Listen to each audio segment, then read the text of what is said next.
Sebelumnya di pojok Pak Tatang. Dia membuka pintu dan sosok pocong berwajah gosong bermata bolong dan kurus seperti hanya tengkorak dan kulit berdiri di hadapan Kang Rian. Atos Chan. Saya disiksa. Banyak banget, Bumi menurut saya diikat. Di sini gelap dan panas. Tolong saya, jika tidak saya yang akan membukanya.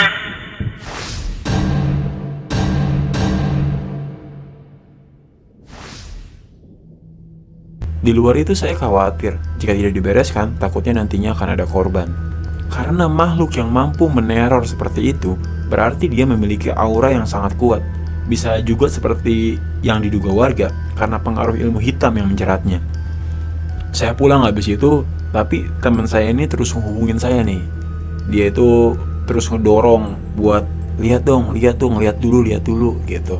Tapi karena dorongan tersebut dan rasa penasaran juga, akhirnya 2 hari setelah kunjungan itu, saya memutuskan untuk melakukan ritual mediumisasi seperti yang biasa saya lakukan. Setelah menyiapkan semua sesaji yang digunakan sebagai media, saya memulainya dengan membakar dupa. Di luar dugaan, rapalan doa pemanggil yang baru saya baca sebentar, sosoknya itu udah begitu cepat datang. Semerbak wangi dupa ini berubah menjadi bau sampah busuk yang menyengat. Sampai saya tuh menahan mual. Dia berdiri tepat di pembatas yang saya siapkan. Karena banyak alasan saya paling gak ingin berdekatan dengan makhluk jenis pocong ini. Untuk itu saya menyiapkan dia garis pembatas agar dia tidak mendekat. Saya bilang, jangan lewat dari situ. Kalau kamu ingin berbicara dengan saya, jangan lewat dari situ.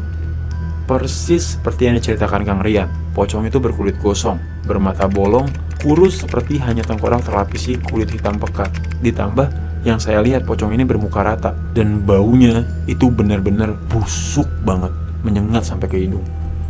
Sekuat tenaga saya tahan agar gak muntah. Saya mulai komunikasi. Kamu siapa?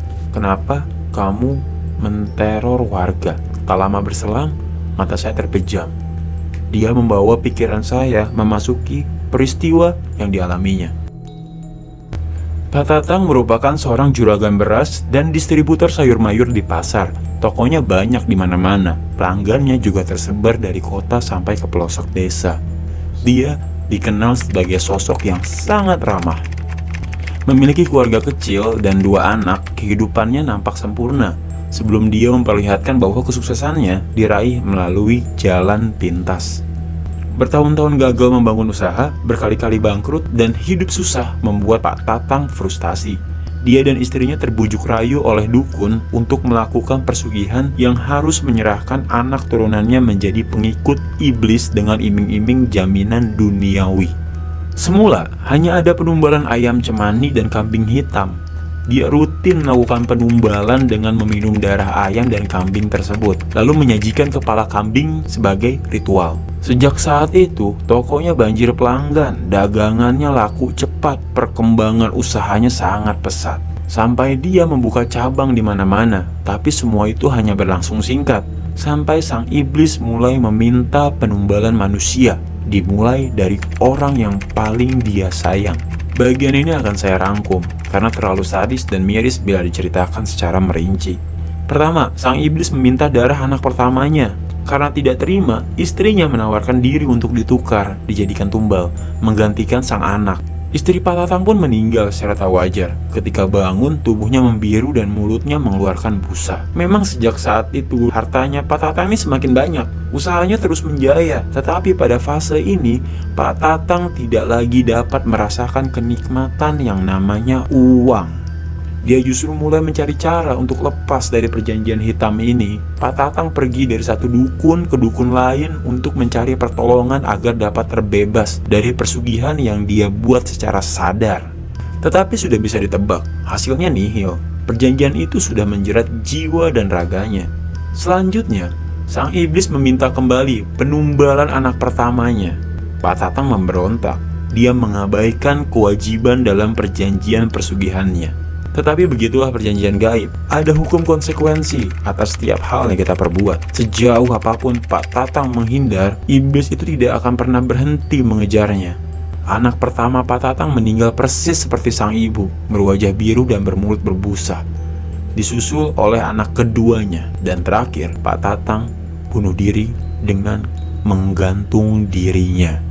Seluruh jasad mereka memiliki ciri serupa, yaitu luka basah di ubun-ubun. Tatang bunuh diri karena dia tidak ingin melukai orang lain. Dia berpikir dengan bunuh diri maka perjanjiannya dengan iblis otomatis terputus. Ternyata sampai dia mati pun arwahnya menjelma pocong dan dia masih akan terus mencelakai orang karena pengaruh ilmu hitam yang telah menguasai dan merenggut jiwanya. Tolong bunuh aku lagi.